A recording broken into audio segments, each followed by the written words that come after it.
Mesdames et messieurs, c'est voir chez vous, il est temps pour nous de vous informer.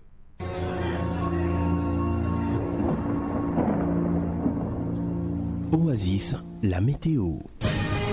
Voici comment se présente la prévision météorologique de ce dimanche 22 décembre 2024 en ville de Béni. Levé du soleil 5h56 sous coucher, 18h02, les vents courant à 15 km par heure l'avant-midi à direction nord-ouest et à 20 km l'après-midi à direction sud-ouest. La température maximale sera ressentie à 28 degrés Celsius et la minimale à 18 degrés Celsius. Ce jour, le ciel sera nuagé accompagné d'éclaircies et d'averses. La météo prévoit un risque de pluie de 30%. Ce dimanche dans la ville de Béni. Prenez donc des précautions et belle journée à tous.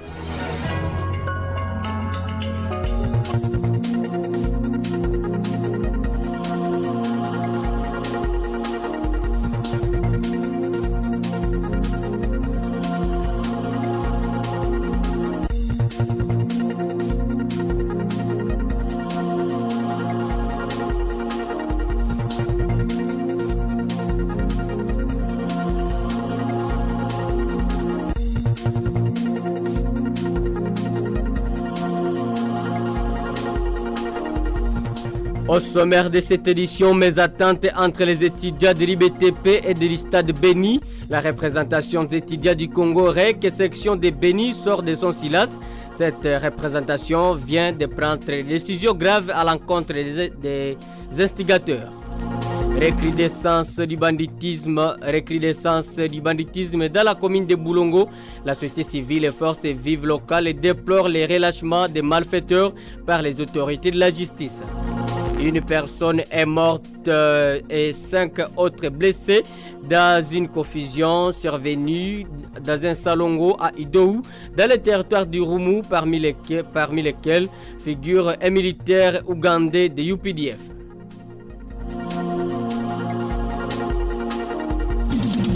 Jeune, ton avenir est plein d'espoir. Mais une seconde de plaisir sexuel peut le gâcher à jamais. Sois sage. Gloire Mbungu nous oriente dans les ondes. Je suis Justin Paloukou Mouvialava à la pinceau de cette édition. Vous écoutez la radio Oasis Congo FM. On le disait au sommaire de cette édition, mes attentes entre les étudiants de l'IBTP et de l'ISTAD Béni. La représentation des étudiants du Congo sort de son silence, au cours desquels ces apprenants se sont livrés à des pratiques barbares entraînant des blessures. La représentation des étudiants du Congo section Béni s'est prononcée ce samedi après avoir analysé les rapports de la commission d'enquête mise en place à travers une déclaration lue par son coordonnateur Moussa Moulito. La REC a pris des décisions graves à l'encontre des instigateurs. Les deux institutions sont suspendues de toutes les activités avec la REC pour une période indéterminée. La REC demande aux responsables de ces institutions de chercher à trouver une solution palliative à cette situation et aux autorités académiques de s'imprégner de manière conséquente pour que pareil fait ne se produise au sein de la couche estudiantine. Par ailleurs, il a été constaté que certaines institutions font recours aux étudiants des autres institutions pour torturer les nouveaux étudiants, ce qui ternit l'image de la REC. C'est ainsi que la représentation appelle les différentes institutions à mettre fin à cette pratique car les blessures sont interdites et si un étudiant se serait retrouvé dans ces pratiques, il ne subira que des conséquences. Les bâtiments abritant le bureau de la localité de Bapakombe Pendekali dans le groupement Basso Hamadiwe a été brûlé par des inconnus la nuit du vendredi et ce samedi 21 décembre 2024. Selon les sources locales, et tous les biens qui se trouvaient dans ces bâtiments ont été réduits en cendres. La société civile du groupement Basso Hamadiwe condamne cet acte qu'elle qualifie de criminel et appelle à l'ouverture d'enquêtes sérieuses afin de mettre la main sur les auteurs de cet incident. Justin Paloukou Kavalami est coordonnateur de cette structure citoyenne. Mais nous doutons qu'à Madiwe, le puisse trouver des jeunes, soit des hommes capables de poser des actes criminels. On a incendié les bureaux de la localité Bapakom Pendekal la nuit du vendredi à ce samedi. C'était le lendemain après l'incendie de celui de la PVS cantine et d'une véranda coutumière. Mais quand on commence à saboter le lieu, soit le bureau administratif comme ça, c'est vraiment un grand sabotage. C'est pourquoi nous demandons à ce qu'il y ait enquête approfondie pour essayer de dénicher les vrais auteurs qui semblent se cacher. Et nous nous rappelons que si aujourd'hui on peut parler du conflit entre deux territoires, celui de Beni, celui de Lubero, la partie concernée où on parle de Magogo, c'est une partie qui est facilement localisable dans la localité de Bapakombe Pendekali. Et vous n'êtes sans oublier que le chef de cette localité à Luguma, qui est parmi les personnes qui continuent à résister parce qu'il connaît au moins une vérité, il a été injustement arrêté l'année dernière. J'alerte l'opinion publique que la semaine dernière, le chef a été sous menace. Il a été recherché par un groupe d'hommes venus de Lubero qui voulaient aussi l'inquiéter. C'est pourquoi nous demandons montée à flèche du banditisme à commune de Boulongo, la société civile, les forces vives locales déplorent la libération rapide des bandits transférés à Beni. D'après cette structure citoyenne, ces bandits relâchés par les chargés de la justice de Beni inquiètent la population à leur retour dans la communauté. Tembo Essimo Lewis, président de la société civile de Boulongo, craint que les relâchements de ces bandits poussent la population à se rendre justice. Il appelle les autorités de la justice à prendre au sérieux cette situation afin de soulager la population. Écoutons Tembo Essimo Lewis au micro de Justin Paloukou-Moupagna. Vous voyez, on a été victime de vols et de vols qualifiés. Mais nous regrettons et lorsque les services de sécurité au niveau local arrêtent ces malfrats, lorsqu'ils sont transférés à Beni devant leurs juges naturels, on constate leur relâchement. Et puis ça nous inquiète beaucoup. Comme actuellement, il y a une vague de voleurs de grands chemins qui sont retournés ici à la commune de Boulongo. Comme preuve, hier, sur l'avenue du marché, un dépôt de cacao a été détruit. Et lorsqu'on a fait des enquêtes, ce sont les mêmes voleurs qui ont été transférés à Ben qui sont revenus encore. Et ils reviennent avec force. Au niveau local, au niveau de la société civile, nous ne comprenons pas en réalité ce qui se passe à Beni là-bas, où les voleurs ont été toujours transférés. Les autorités des droits qui sont à Beni, nous leur demandons de nous aider pour qu'ils puissent écoper leur peine. Mais quelqu'un est transféré, dans 2-3 jours ou une semaine, il se retrouve encore ici à Boulongo. Et il commence maintenant à se prévoir que vous allez nous voir maintenant. Ce qui reste, nous craignons la justice populaire. Alors, ce qui n'est pas aussi bon. Un afflux de milliers de déplacés s'observe vers Lubero-Centre, craignant l'avancée des rebelles du M23 soutenus par le Rwanda. L'alerte est faite par l'administrateur de Lubero qui appelle le gouvernement congolais et les humanitaires à une assistance urgente. Selon le colonel Alain Kiwewa Mitela, depuis la conquête des localités de son entité, Lubero-Centre a déjà enregistré plus de 4000 familles. Ces ménages en fuite viennent de Alimbongo, Kitsumbiro, Ndoluma, Bikara, Kanyambi et ailleurs. Pour cet officier militaire, ces populations déplacées sont dépourvues de vivres et non-vivres et passent la nuit à la belle étoile. Pendant ce temps, la société civile de Kitsumbiro et Aviro regrette que les habitants de Lubero vont passer des festivités dans la désolation. Son président, Augustin Kombi-Kassonia, plaide pour l'équité sécuritaire pour tout Congolais. On l'écoute. C'est la psychose généralisée du côté de Kitsumbiro. Les populations ont fui depuis Kirumba. Il y en a des déplacés qui sont arrivés jusqu'à Kitsumbiro. Il y en a qui sont venus de Matembe, il y en a qui sont venus de Buchorovia, il y en a qui sont venus de Lukubebe, Ndoluma, Mambasa et Kanyambi. Et aujourd'hui à Kitsumbiro, toutes les populations ont fui, craignant les détonations d'armes parce que les M23 ont menacé la sécurité des paisibles populations.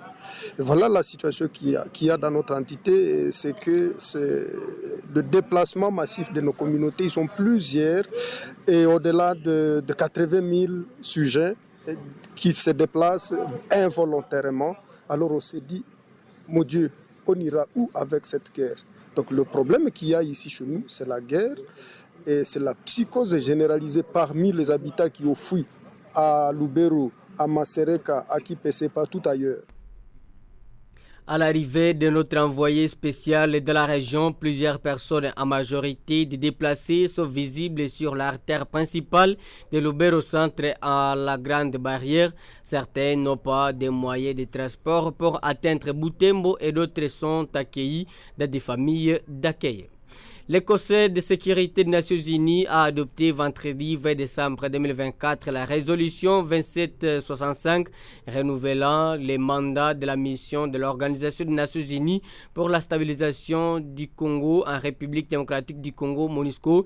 Ce vote intervient quelques jours après l'annulation du sommet tripartite de Luanda RDC Rwanda qui visait à résoudre la crise persistante dans l'est du pays. En réaction, Denis Kalenga Serge, coordonnateur de la nouvelle société civile congolaise dans le groupement Basongora, a exprimé ce samedi 21 décembre son mécontentement face à cette décision. Selon lui, la prolongation de la présence onusienne en RDC après 25 ans d'efforts jugés infructueux est une erreur. Il estime que le bilan de la MONUSCO reste mitigé.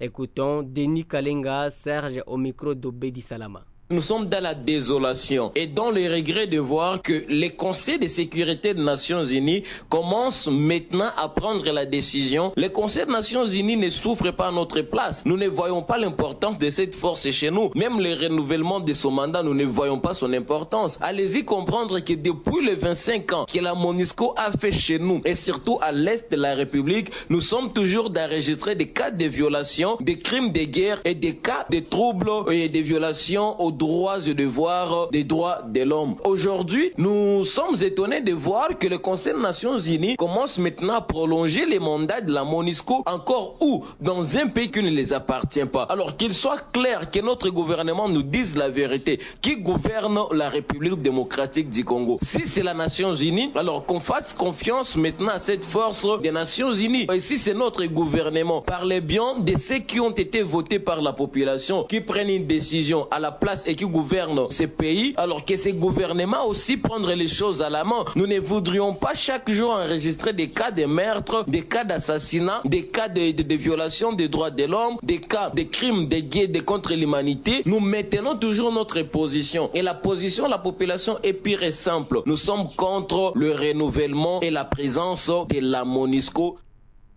Un mort, 4 civils, un soldat de UPDF blessé, c'est le bilan d'une confusion survenue au village Idou, à territoire de Roumo, dans la province de l'Ituri ce samedi, alors que la population participait à une activité de Salongo. Des militaires de UPDF revenant d'une patrouille de reconnaissance ont été mal interprétés comme une menace potentielle.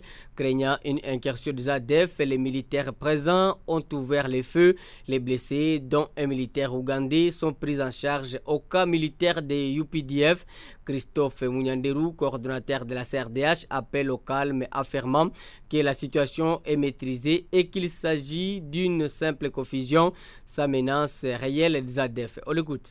Une confusion s'est produite au niveau du village de Idou, c'est dans le groupement Bandavilemba Chefferie de Walese Vokutu. Les populations civiles qui étaient au sein de Salongo, dit le travail communautaire, qui étaient sous la guide des militaires, ont été surpris par des tirs de balles, car il y a eu des militaires qui revenaient de la forêt pendant leur séjour de patrouille de reconnaissance. Et de leur sortie au village, il y a une confusion qui s'est produit car les militaires qui étaient en train de diriger les Salongo croyaient à une présence de terroristes et ADF. C'est ainsi qu'il y a eu échange de tirs. Malheureusement, nous avons perdu. C'est pendant cette soirée d'ailleurs qu'on venait de retrouver un corps d'un civil qui a été atteint par balle. Il est mort. Il y a eu 4 blessés et un militaire UPDF. Donc, ces gens ont été atteints par des coups de balle perdus. Les ponts Imbo relia le village Bafamuka, groupement Nyayu, chefferie de Bandaka, et Bafwambaya, groupement de Bafwambaya, chefferie de Bombo, dans le territoire de Mambasa, province de l'Ituri, s'est effondré le vendredi 20 décembre 2024. C'est Mungeni Yuma, coordonnateur de la société civile des forces vives de ces territoires. Cet effondrement a déjà des conséquences notables sur les plans locaux, notamment l'interruption de la circulation entre les territoires de Mambasa, province de l'Ituri, et celui de Wamba, à province de Haut-Uélé. Face à cette situation, Mugeni Yuma appelle les autorités compétentes à s'impliquer rapidement pour apporter des solutions adaptées et durables. On l'écoute. Le pont Imbo vient d'être tombé dans l'eau après le passage d'un véhicule qui est venu de Kisangani. Oui, le pont Imbo se trouve entre axe Nyanya 51 à 46 km. C'était vers 14 h où les gros véhicules qui avaient une remorque qui venait de Kisangani de la marque Bralima qui a causé l'écroulement de ce pont. Nous condamnons vraiment cette situation parce que ça va encore embrayer la situation actuelle de la population de la province de l'Ituri, de la province de Haut-Uélé et voire même la province de Tchop. Avec ces ponts, je ne sais pas si on va les construire dans 2 jours. Les moyens, il faut encore maximiser des recettes pour aller construire ces ponts. Encore, la population commencera à payer peut-être des barques, des pirogues. Tout ça, ce sera une tracasserie au niveau de la population. Alors, sur ce, nous recommandons aux services attitrés de faire les enquêtes pour mettre fin à cette situation. Parce qu'on doit normalement respecter les tonnages. Quel est le rôle de service de Trascom devant les différents ponts? Nous avons par exemple les ponts Ituri ici pour l'axe Mambasa, Beni, il y a les services de Trascom partout. Leur rôle c'est quoi? Est-ce que ce n'est pas pour contrôler les tonnages ou bien pour percevoir seulement l'argent? Nous condamnons vraiment ça parce que ça va encore tracasser la population. Nous demandons aux autorités provinciales de faire les enquêtes et aussi de nous venir en aide, nos populations qui sont vraiment des innocents. Félix Antoine Tshisekedi Tshilombo, président de la République démocratique du Congo RDC, est arrivé ce samedi 21 décembre 2024 au Congo-Brazzaville pour rencontrer son homologue Denis Sassou Nguesso. Sur place au palais présidentiel à Brazzaville, la situation sécuritaire de l'Est de la RDC a été au rendez-vous. L'annulation en Angola de la rencontre de Luanda entre les présidents congolais et rwandais le 15 décembre dernier. Selon Denis Sassou Nguesso, l'échec de la rencontre entre les présidents congolais et rwandais résulte d'une divergence profonde entre Kinshasa et Kigali. C'est la fin de cette édition. Portez-vous bien. Au revoir.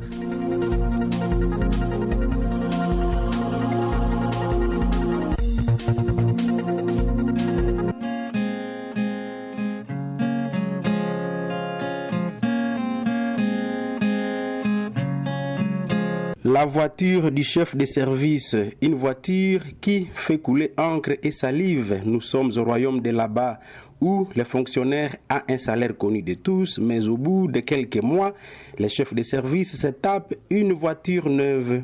Au royaume de là-bas, la corruption et où le détournement est applaudi.